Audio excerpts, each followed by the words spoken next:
What's up, fellas? Welcome to the Cloud Gaming X channel. So today we are going to be doing a reaction to this article by Forbes titled "Like Xbox Live Gold, Google Stadia sounds worse and worse every day." Now, as you guys know, I've been making reaction videos to these guys that I call Stadia haters, people who apparently hate on Stadia for no reason. If you guys haven't seen my other video, check it out. Where I cover Spawncat, no, not Dreamcast Guy, and a couple of the others, RGT85, where they just bash Stadia again for no reason. Alright, so we're gonna look at this. It's from Forbes. You guys know Forbes, really credible magazine or outlet, news, whatever they are. But pretty credible, so let's look at them. Alright, so it states, Google Stadia continues to be one of the greatest mystery in gaming, and even if the tech giant is throwing its full weight behind it, it's not clear if it's going to be the next Gmail or next Google Glass. So again, Gmail is successful, Google Glass is a failure. At the moment, with every new bit of info that comes out, my needle keeps tilting more and more towards the Google Glass. So again, more towards failure, right? Google has not been terribly clear with Stadia's marketing to date, but a recent Reddit AMA with Stadia product director Andre, I'm not gonna say his last name, makes a few things abundantly clear. Here is the key takeaway from the entire Q&A session. Again, guys, I just made a video on Friday about the recap of the AMA if you guys were interested. Okay. So to be clear, Stadia Pro is not Netflix for games, like some people have mentioned. A closer comparison would be like Xbox Live Gold or PlayStation Plus, he says. The Pro subscribers get 4K HDR streaming, 5.1 sound, exclusive discounts, and access to some free games. Roughly one free game per month, give or take, starting with Destiny 2. Yay, so a little sarcasm there. This sounds not good. Okay. What's not good about it? Let's see. The assumption was indeed from the start that Google Stadia would be some new stab at Netflix for games, kind of similar to Xbox Game Pass, or now Uplay Plus, which offers 100 plus free games with a $10 to $15 subscription plus access to a new release first-party title at launch to boot. So, okay, this right here is the issue that you guys are assuming that this is going to be like Netflix or Game Pass or Uplay. Okay, you guys are assuming, all right? But Google Stadia is not that, slowly building up a tiny free arsenal of titles one at a time. The draw is that you don't need console hardware, but a Stadia controller is 25% the cost of a console itself. First of all, the Founders Pack is not a console. Again, I tell people the Founders Pack is kind of like a beta. Next year, I don't think the Founders Pack is going to even exist. I think, like they said, this is limited, right? When it says sells out, it's not going to be. I think Google is trying to test the market with the Founders Pack, and it's for the die-hard exclusive people. So if you're not the founders, you probably not going to get it. You're gonna wait for the free. Anyway, they're saying the controls 25% of console. I don't think we should. Okay, whatever. And you need to purchase all other games on the service individually. Removing this as far from Netflix as it could possibly be. Again, like the director stated, this is not Netflix. Please, guys, stop comparing the service to Netflix. Despite being centered around streaming, Stadia is not a streaming service in the traditional sense. Thank you. He gets it finally. It's more just an online storefront that sells games that rely on streaming instead of digital downloads. Thank you. You finally getting it. You guys are finally getting it. It just sounds like Amazon Video Store minus the hundreds of free Amazon.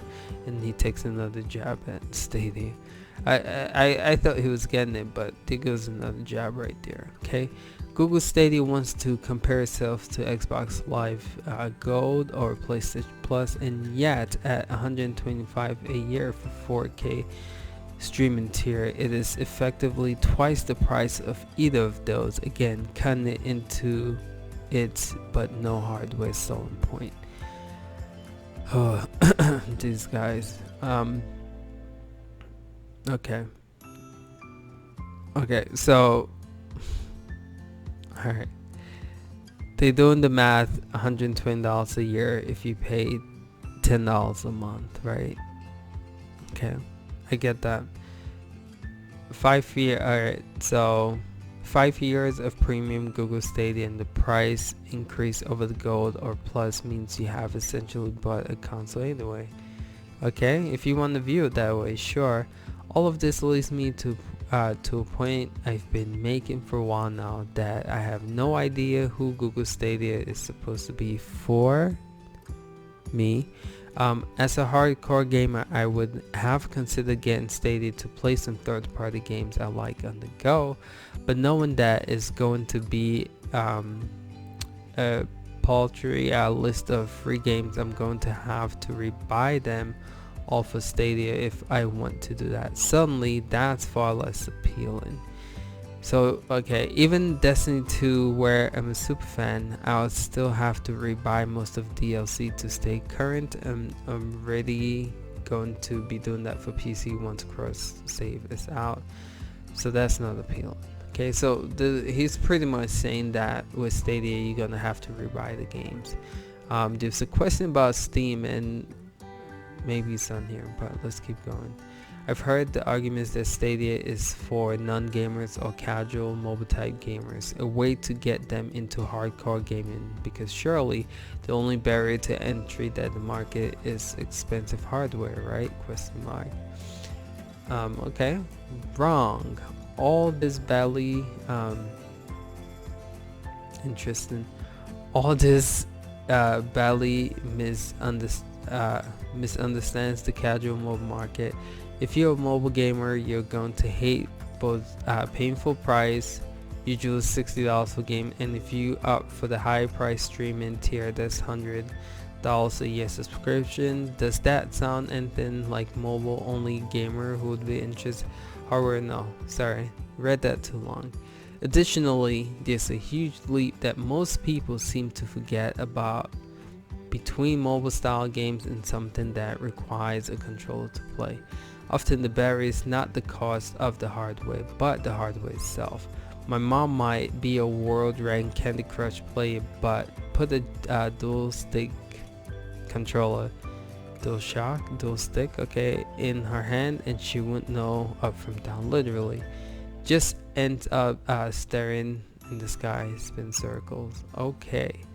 So if it's not for hardcore gamers, and it can't be the bridge, and it can't build that bridge to most casuals, what is Stadia even going for here? So he's confused as to why Stadia exists. Maybe it's to create a new market. I know, again, people are afraid of change. People don't like new things. Like Netflix, people like praising Netflix right now, but when Netflix first came out, a lot of people had the same, they were skeptic about it. They didn't think it was going to succeed, but look where they are now. Okay, Xbox Game Pass and Uplay Plus look infinitely more like Netflix for games. The industry is moving towards, but it isn't what Stadia is at all. It's just another platform in the storefront, with the main advantage being lack of dedicated hardware. I don't think that's enough. I have also gone through this entire article without even mentioning obvious challenges, like what we're assuming, we're assuming all of this is going to work with zero lag, and that it won't blow through data cap in place of. We've talked about that. The more I hear about Stadia, the less confident I am going to be. Anything close to game changer for the industry Google is pitching at it Oh my goodness, sorry. Okay, we'll know more when it launches in full, but for now it remains confounding. Okay, so sorry about the reading. Yeah, it's a lot to read, but apologize for that. But pretty much this guy is still on the fence. Not on the fence, he's writing Stadia off, because he doesn't understand what market Google is trying to target with Stadia. He's saying, are they trying to target the hardcore gamers, or are they trying to target the casual gamers? And his point is, from what they pitch, it makes absolutely no sense. I like how he said wait, right? Wait for it to launch to make that decision. I say wait, guys. A lot of these guys are, just writing Stadia off without testing it. I say wait. That's all I have to say for this guy. Just wait, try it out.